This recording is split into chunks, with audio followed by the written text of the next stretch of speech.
let's go to a celebration of Cajun food, dazzling shows, and non-stop party vibes. Hey crew, it's Michael. It's Kevin.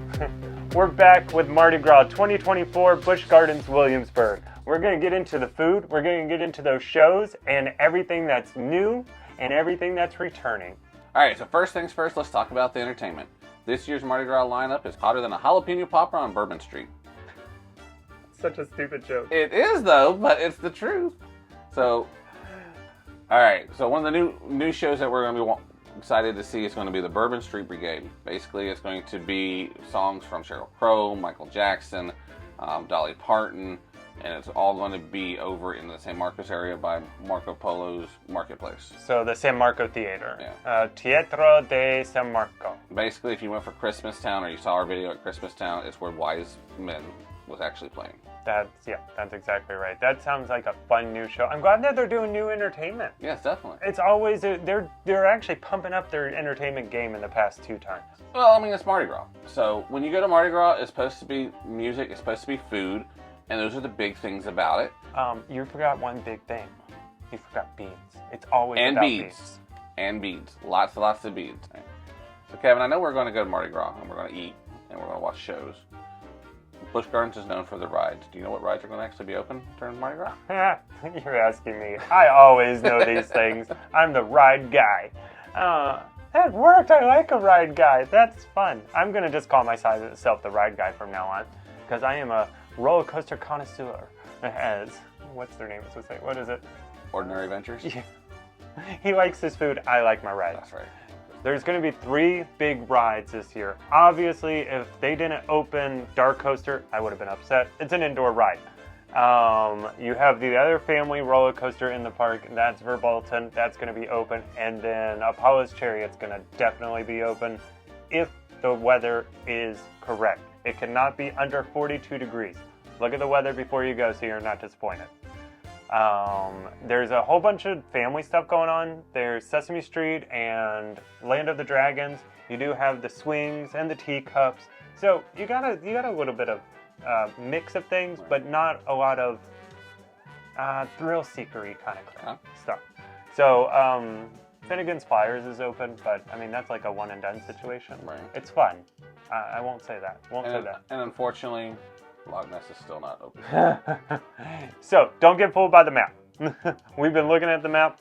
It says that Loch Ness Monster, the legend lives on coming spring.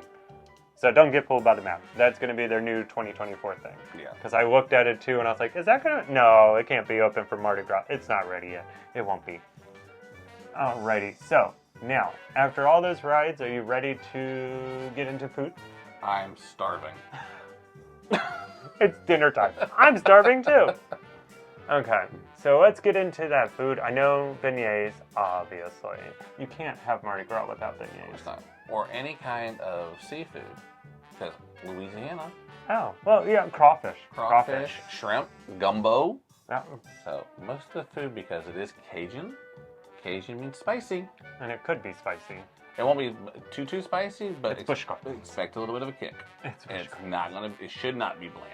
No, I hope not. It should have some flavor. Yeah. That andouille sausage should be, I hope it's good. Yep. I mean, they know their meat's there.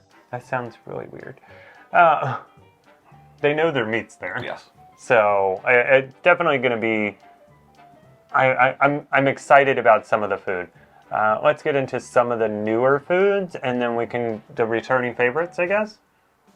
Well, because this year they've got 8 different booths, so they have a brand spanking new booth that's brand new this year, and that one is keep going. And the new one is it's going to be Bourbon Street Treats. So that's all desserts. It's where I'm going to probably be spending most of the time. You're going to get that sampler and just spend it all there. That's correct. That's what I'm going to do. So the big thing with Busch Gardens, and when they do their special events, especially food events, they do the sampler package. So you've got a 5-punch sampler package for $40 and a 10-punch, which is the better deal, for $60. Unfortunately, even members, they don't get any more discounts because that is what it is. They've marked it down enough that that's as far as they're going to let you get it. If you are a past member, though, you do get a free Mardi Gras food item every time that you visit.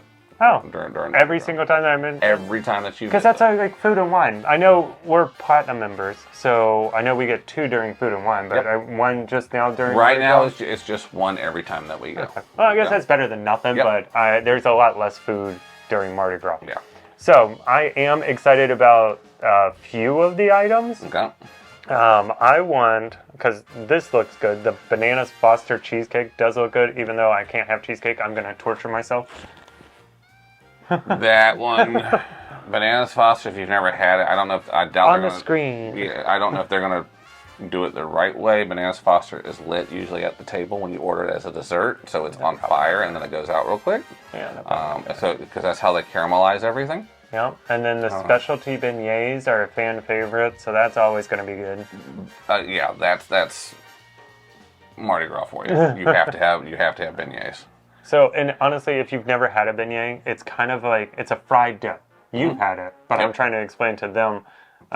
Some of the crew definitely probably has it. It's not like a donut, so it's a lot fluffier than a donut. And then they put usually powdered sugar on it, and then they'll top it with either chocolate sauce or something like that. This one looks like it has like a caramel. Yep. So Possibly. yeah, that looks interesting. And then Michael and I both looked. We both thought it was weird. They have fried okra. Is that like exclusive to Louisiana? To New Orleans? It's a southern thing.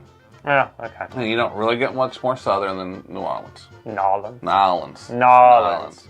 You have to say it right, Michael. So we're going to just start down. We'll kind of read down the restaurants or the booths that they have, and we'll just go from there. So we're going to start off with telling you which booths that we're going to be at, and we're going to kind of focus on the new stuff and the fan favorites that are returning again for 2024. Yeah, that sounds like a great plan. Let's go ahead and start out with the first one, Clancy's Cajun Creations. There's a new crawfish etouffee. Some people can't pronounce it. Can't pronounce it and have no idea what it actually is, but it's got crawfish in it. Do you like crawfish? I do. Oh, I like crawfish. They're baby lobsters. I was about to say, it's just a small lobster. They're baby lobsters. So, and then there's seafood gumbo. That's going to be new this year as well. So hopefully, there's a couple of pictures. I'll insert it here. I think I found it right there. Okay. So, which is pretty cool. Let's go to Grogan's Pub. Is there anything new there? So they're basically going to have the same stuff, but they have one of the fan favorite hurricanes coming back. Okay. So that will definitely be something worth trying again. I believe if you want to pay for the upcharge, you can pay for the hurricane glass. Yeah, you can get the glass with it. Yeah. Yep. So, and then there's the new Cafe Lulu, or the most popular, shall I say, Cafe Lulu. With the specialty beignets. Michael can't say beignets. I can't say nothing, but that's okay. No. So that's usually the most popular of the booths. Where is that? That's over in Italy, right there where we normally sit, isn't it?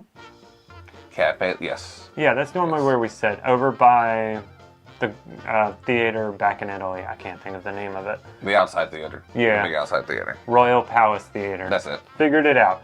So they'll have all the beignets, but that's the most popular because everyone loves beignets. Next is the Three River Snacks, and we've already talked about the Bananas Foster's cheesecake coming back. Yep, that's the fan favorite. There's the Creole Grill at Trapper's Smokehouse. Instead of the smokehouse like brisket kind of stuff, you're just going to get the Creole Grill. Do they have anything new there?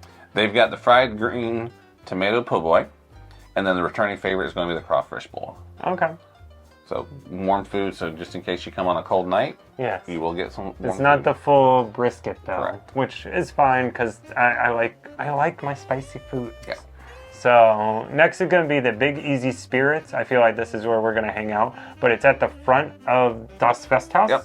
And it has the King Cake Cinnamon Roll coming back this year. Correct. Which we're not 100% sure whether it's a cinnamon roll or a cocktail. Because it's... The way they have it listed on here, it looks like it's just a cocktail, but I think it is actual. And we've never tried it before, Correct. so I've never even asked. Correct. So next would be... The Bayou Bar, and there's nothing new that's going to be there, so just a couple of returning favorites, some crawfish dip, and then drinks. Okay. So that's good. And then the big one. This is a brand new, all new this year, and it is the Bourbon Street Treat. This is nothing but desserts, so you can get your fat on for Fat Tuesday and be ready to go for the day. How long have you been sitting on that joke? Just a little bit. The Fat On for the Fat Tuesday, which is the quite literal translation of Mardi Gras. Mardi Gras. It's Yep. Fat Tuesday. It's Fat Tuesday. So, interesting. They have the bourbon pecan pudding. They have the dobarge cake. Which looks delicious just by the picture that I It's see. like, yeah, well, insert it here. Floating And heads. they're doing their build your own beignet bites. Can we say that one more time? They've got your build your own beignet bites. There we go. We'll get there. And then the chocolate mousse with Cajun whip. So That one I'm wondering about because why the Cajun whip part? Because it's going to be whip. So it's going to be whipped cream. So I wonder what they're going to put on it. Oh, make it a it's little probably spicy, just going to. I know be, it's got to be Cajun. I was about to say they're just probably going to put some. I don't know. I'm trying to think. What is that spicy stuff that's like smoky? It's not paprika. It's red. Chili powder. Probably just some chili powder. Chili powder on Yeah, there? Okay. but that sounds interesting. If you happen to see the dog behind us popping her head up, that's Luna. So now going on to the extras, there's the Mardi Gras crawl, which is a, what is that? Basically, you're going to have a VIP tour taking you around Busch Gardens. You're going to have the ultimate sweets, cocktails can be found. They're going to be drinking. They're going to be eating. The thing with it, they've got it set up, it's day specific, and it's also a minimum of 2 people per reservation. So does that mean, I don't think we determined whether it was just 2 people or whether it was up to 10 people like the normal tours was going to be. We haven't, I guess we'll ask that when we actually go up there to find that information out, because it does sound a little bit misleading that it's just 2 people. So if you were doing a couple nights or something, well, it would be really fun. But if you're with 10 other people, or, well, yeah, 9 other people. But Yeah. I think the way the wording is, to me personally, it's like if, say, you and I weren't, together all the time and we did everything together, one person can't just do it and no one else signs up for it. Okay, so that probably means then if they don't have at least 2 people doing it for that time, They're going gonna to cancel your thing. they're just going to cancel it. Yeah, type of so if situation. you have 2 people, do Okay. it. I think that would be the best way to do it. So next up we have the Mardi Gras Party VIP area. Go ahead and dive into that. Michael does all the research. So basically that's going to be part of a kind of a smaller tour. Okay. So you're going to have certain really reserved areas for just you and your party, and you're going to be able to watch the shows. You're going to be able to watch the street performances. You're going to get a take-home hurricane glass, so you're going to actually get to have some drinks. Okay. You're going to have you're going to get beads, and you're going to have a private tour guide as well. It's not as big as a regular, like the Mardi Gras crawl, but it's going to be something smaller. It still gives you kind of that. But I mean, do you think that would be like worth it, or should you pay the bigger price and get the other Mardi Gras crawl? I would have to see exactly what they're offering for the VIP area type of situation. Okay. Usually, to me, and I know you'll agree with this because we've done a few of them, any of the tours are worth the money because, one, you don't have to wait in lines. You have kind of free reign of where you want to go when you want to go. Gotcha. Especially Busch Gardens, they're really good at including meals. Okay. So you definitely get to eat. So when you think about it's going to cost you $20 to $30 a person to eat anyways. Yeah. Then you add that, and then you have the tour guide, and they're going to be able to get you in the reserved seating. You're going to be able to cut the lines on the rides that are open. Yeah. And to me, I think tours are usually worth it. Okay. If you're a member, that even makes it even better because you do save an extra 20% off. Well, that's good. So that makes it even better for you. Okay. So then the Carnival Imaginique reserve seating. I don't think there's a bad seat inside the Globe Theater because it's such a round. It was for a 3D movie. Right. So I don't, honestly, no matter what, go do it. I'm thinking, we watched the reserved seating before when we watched the ice skating show at Christmastown. And they had the area reserved, and then the minute the show started, the area was no longer reserved. Yeah. So I don't know if that's something that they're going to do. And everybody rushed in. Yeah, everybody rushed in. So I don't know if that's something that they're going to do or not, where they keep it blocked up. I know the Globe Theater, they usually have a couple of rows roped off just for VIP or for reserved seating. And I think also now the Platinum Pass members are going to start getting their reserved seating as well. Oh, well, that's so good. they will have that. So I don't know if they're going to open it up once the show starts or not. If they do, no, it's not worth it. You just wait. Yeah, just wait. Just sit close by, and then it opens. There's not a bad seat in the house. There's really very not. much. There's really not. You can sit all the way to the side. Obviously, you don't want that, but those aren't the Right. reserved seats, and those aren't the bad seats either. Right. And usually if you get there within 20 to 30 minutes of the show starting, you're going to get your choice of seats. You have your perfect choice of seat. All right. So don't forget to hit that like button and subscribe button. Hit that little bell notification so you know exactly when everything's coming out. But that was a great wrap up to Mardi Gras 2024. Watch and subscribe. I don't know why I whispered. I don't either, but it works. Okay. As always, be awesome today. Stay awesome, because you're awesome no matter what anybody tells you. So, bye. Say bye, Michael. Bye, Michael. Bloopers are going to be horrible. Yeah. Yeah.